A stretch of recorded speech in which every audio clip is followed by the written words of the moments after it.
राजधानी दिल्ली। रात के 12 बजे थे। रात का सन्नाटा और अचानक दिल्ली, मुंबई, नागपुर में चारों ओर फोन की घंटियां बज उठी। राजभवन मौन था, संसद मौन थी, राष्ट्रपति भवन मौन था। हर कोई कश्मकश में था। शायद कोई बड़ा हादसा हुआ था। यह किसी बड़े हादसे या आपदा से कम नहीं था। कोई अचानक हमें छोड़कर चला गया था, जिसके जाने से करोड़ों लोग दुख भरे आंसुओं से विलाप कर रहे थे। देखते ही देखते मुंबई की सारी सड़कें भीड़ से भर गई। पैर रखने की भी जगह नहीं बची थी मुंबई की सड़कों पर, क्योंकि पार्थिव शरीर मुंबई लाया जाना था और अंतिम संस्कार भी मुंबई में ही होना था। नागपुर, कानपुर, दिल्ली, चेन्नई, मद्रास, बेंगलोर, पुणे, नासिक और पूरे देश से मुंबई आने वाली रेलगाड़ियों और बसों में बैठने को जगह नहीं थी। सब जल्द से जल्द मुंबई पहुंचना चाहते थे और देखते ही देखते अरब सागर वाली मुंबई जनसागर से भर गई। कौन था यह शख्स जिसके अंतिम दर्शन की लालसा में जन सैलाब रोते बिलखते मुंबई की ओर बढ़ रहा था? देश में यह पहला प्रसंग था जब बड़े बुजुर्ग छोटे छोटे बच्चों जैसे छाती पीट पीट कर रो रहे थे। महिलाएं आक्रोश कर रही थी और कह रही थी, मेरे पिता चले गए, अब कौन है हमारा यहाँ? चंदन की चिता पर जब उसे रखा गया तो लाखों दिल रुदन से जल रहे थे। अरब सागर अपनी लहरों के साथ किनारों पर थपकता और लौट जाता, फिर थपकता, फिर लौट जाता। शायद अंतिम दर्शन के लिए वह भी जोर लगा रहा था।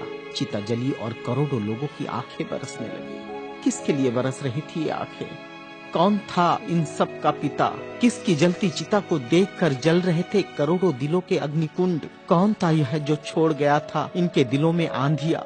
कौन था वह जिसके नाम मात्र लेने से गरज उठती थी बिजलियां, मन से मस्तिष्क तक दौड़ जाता था ऊर्जा का प्रवाह? कौन था वह शख्स जिसने छीन लिए थे खाली कासे इनके हाथों से और थमा दी थी कलम लिखने के लिए एक नया इतिहास? आंखों में बसा दिए थे नए सपने, ओठों पर सजा दिए थे नए तराने, धमनियों से प्रवाहित किया था स्वाभिमान अभिमान को, दास्यता की जंजीरें तोड़ने के लिए दिया प्रज्ञा का शस्त्र। चिता जल रही थी अरब सागर के किनारे और देश के हर गांव के किनारे में जल रहा था एक स्मशान।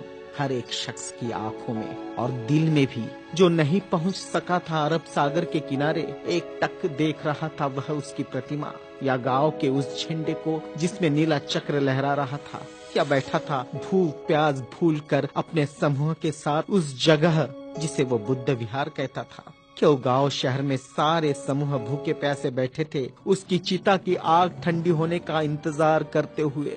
कौन सी आग थी जो वह लगाकर चला गया था?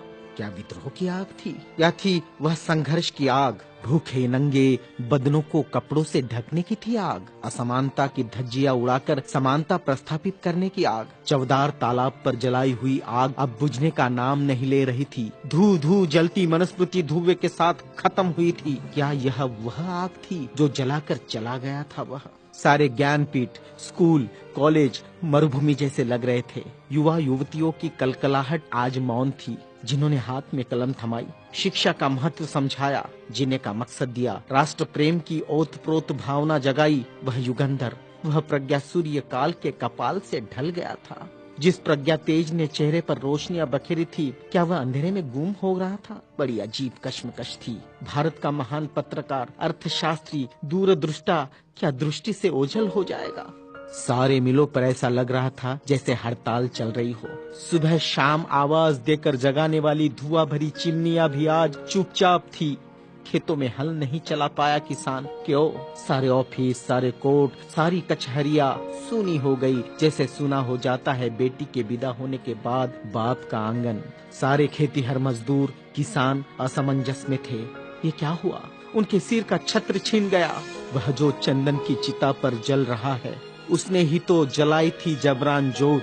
मजदूर आंदोलन का वही तो था आधुनिक भारत में मसीहा। सारी मिलों पर होती थी जो हड़ताल आंदोलन अपने अधिकारों के लिए, उसकी प्रेरणा भी तो वही था जिसने मजदूरों को अपना स्वतंत्र पक्ष दिया और संविधान में लिख दी वह सभी बातें जिन्होंने किसानों, खेतीहारों, मजदूरों के जीवन में खुशियां बखेरी थी। इधर नागपुर की दीक्षा भूमि पर मातम पसरा था। लोगों की चीखें सुनाई दे रही थी, बाबा चले गए, हमारे बाबा चले गए। आधुनिक भारत का वह सपुत्र जिसने भारत में लोकतंत्र का बीजारोपण किया था, जिसने भारत के संविधान को रचकर भारत को लोकतांत्रिक गणराज्य बनाया था, हर नागरिक को समानता, स्वतंत्रता और न्याय का अधिकार दिया था, वोट देने का अधिकार देकर देश का मालिक बनाया था। क्या सचमुच वह शख्स नहीं रहा? कोई भी विश्वास करने को तैयार नहीं था। लोग कह रहे थे, अभी तो यहाँ बाबा की सफेद गाड़ी रुकी थी, बाबा गाड़ी से उतरे थे सफेद पोशाक में, देखो अभी तो बाबा ने पंचशील दिए थे। 22 प्रतिज्ञाओं की गूंज अभी आसमान में ही तो गूंज रही थी। वो गूंज शांत होने से पहले बाबा शांत नहीं हो सकते। भारत के इतिहास ने नई करवट ली थी। जनसैलाब मुंबई की सड़कों पर बह रहा था। भारतीय संस्कृति में तुच्छ कहलाने वाली नारी, जिसे हिंदू कोड बिल का सहारा बाबा ने देना चाहा और फिर संविधान में उसके हक आरक्षित किए, ऐसी माँ बहनें लाखों की तादाद में स्मशान भूमि पर थी। यह भारतीय सड़ी गली धर्म परंपराओं के मुंह पर एक जोरदार तमाचा था, क्योंकि जिन महिलाओं को स्मशान जाने का अधिकार भी नहीं दिया, ऐसी 3 लाख महिलाएं बाबा के अंतिम दर्शन को पहुंची थी, जो अपने आप में एक विश्व विक्रम था। भारत का यह युगंधर, संविधान निर्माता, प्रज्ञा तेज, प्रज्ञा सूर्य, महासूर्य, कल्प पुरुष नव भारत को नवचेतना देकर चला गया। एक ऊर्जा स्रोत देकर, समानता, स्वतंत्रता, न्याय, बंधुता का पाठ पढ़ाकर, उस प्रज्ञा सूर्य की प्रज्ञा किरणों से रोशन होगा हमारा देश, हमारा समाज और हम। और पूरे विश्वास के साथ हम आगे बढ़ेंगे हाथों में हाथ लिए, मानवता के रास्ते पर, जहाँ कभी सूर्यास्त नहीं होगा, जहाँ कभी सूर्यास्त नहीं होगा, जहाँ कभी सूर्यास्त नहीं होगा।